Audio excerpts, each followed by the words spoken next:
Écoutez, j'ai un message, hein, c'est un message, euh, on va dire d'éveil.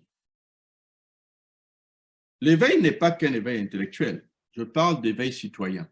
C'est-à-dire, est-ce que nous sommes aujourd'hui, dans chacun de nos pays, capables d'appréhender et surtout de comprendre les véritables enjeux qui se posent à nous?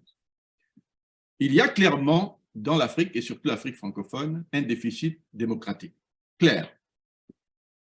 Mais les démocraties sont des phénomènes qui n'arrivent pas par eux-mêmes.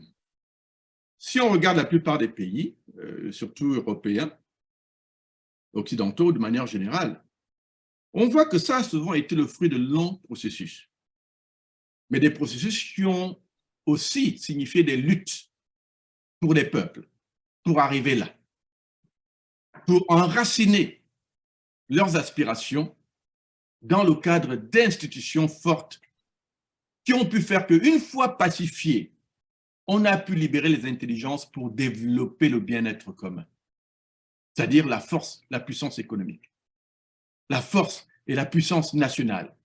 Et surtout, on va appeler ça l'écho international qui a donné à chacun de ces pays une sorte d'aura de respectabilité, Mhm.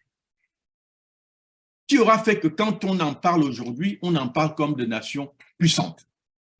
L'Afrique a besoin de comprendre ces paramètres. Ça ne veut pas dire qu'on doit répéter et réinventer la machine à tous les niveaux. Parfois, il faut simplement savoir tenir de l'expérience des uns et des autres pour gagner du temps. Gagner du temps. Et la démocratie n'a pas besoin que nous passions par l'égorgement de nos rois, comme les autres ont fait au XVIIIe siècle. C'est le XVIIIe siècle. Nous sommes au XXIe siècle. Et le XXIe siècle veut dire que nous avons besoin d'être beaucoup plus matures pour comprendre ce que c'est que l'intérêt national. Et tant que nous ne maîtrisons pas l'intérêt national, on se fourvoiera toujours en matière d'évolution politique. Et si on se fourvoie sur le plan de l'évolution politique, on se fourvoie sur tous les autres plans. On ne peut pas développer son pays dans un pays qui n'est pas pacifié politiquement. On ne peut pas développer les infrastructures dans un pays où, pour subsister, un régime a besoin de corrompre. Et donc, d'amener dans des réseaux de corruption l'argent qui aurait pu servir au développement, à la construction d'infrastructures, des routes, et ainsi de suite. Donc, moi, je pense que le problème qui se pose à l'Afrique aujourd'hui, c'est ça. C'est-à-dire, est-ce que nous avons suffisamment de cette conscience nationale qui nous permet de comprendre ce que c'est que l'intérêt national, c'est-à-dire l'intérêt de tous? Si nous le comprenons, alors notre priorité sera toujours de construire des institutions fortes. C'est vrai que quand vous me posez des questions sur est-ce qu'il y a des gens que j'admire, il y a des gens qui voudront qu'on dise, oh, est-ce que Gbagbo était un bon leader? Est-ce que Assimi Goïta est un bon leader? Est-ce que? Le problème, c'est que ces questions ne se jugent qu'à la fin du processus, c'est-à-dire quel est le pays qu'on peut juger comme pacifié par le dialogue consensuel de ses citoyens. Si on Mm. n'est pas encore là, si on est encore dans des conflits, l'obligation de coup d'État, des régimes militarisés, des régimes de dictature, c'est que le débat reste entier. Voilà pourquoi aujourd'hui nous avons besoin de créer une nouvelle génération d'Africains qui comprennent ces enjeux-là. Mais aussi comprendre que ça ne tombe pas du ciel. Ce ne sont pas des Martiens qui viendront résoudre nos problèmes à notre place. C'est vrai que nous avons souvent la question de la France-Afrique, mais ça aussi, ce n'est pas de la fatalité. Tous les peuples sont capables de se libérer. Je le dis bien, même des Français.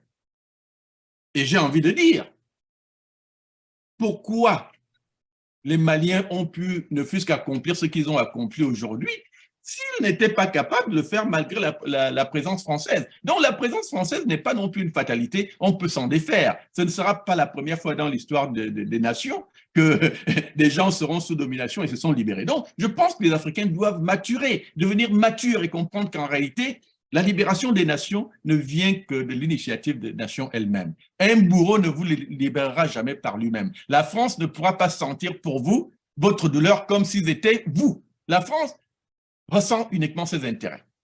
Et il ne cesse de vous le dire tous les jours. Mais ne nous bloquons pas l'idée qu'il y a la France. Allons plutôt dans l'idée que, en tant que peuple digne, nous pouvons nous libérer même de l'influence française. Il y a des nations qui l'ont déjà prouvé. Le Bénin essaie de démocratiser malgré la présence française.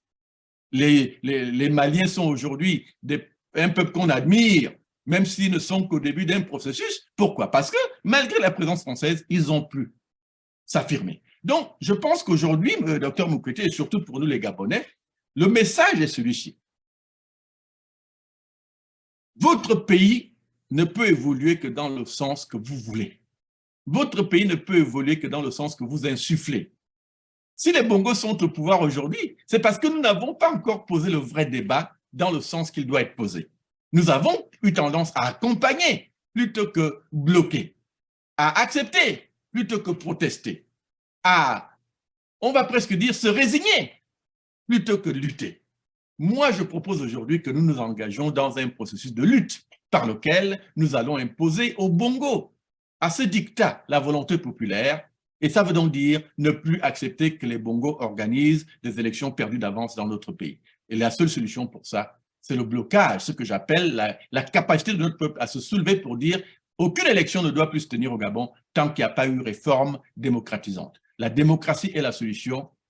Les élections n'en sont aucune si ces élections ne contiennent en elles la garantie que votre vote va compter, que quand vous mettez cette urne dans ce bulletin dans les urnes, c'est vraiment la personne que vous aurez choisie qui sera élue. Et vous avez la garantie qu'il y a un mécanisme de prise de pouvoir qui fera que, une fois la victoire proclamée, votre champion, votre candidat est proclamé vainqueur et prend le pouvoir. La problématique est donc celle de la prise de pouvoir. Tant que les conditions d'une prise de pouvoir effective ne sont pas réunies au Gabon, nous devons agir, nous devons nous organiser pour l'imposer. Voilà mon message aux Gabonais, mais ce message vaut pour le Togo et tous les autres peuples d'Afrique qui ont besoin encore aujourd'hui d'affirmer leur souveraineté.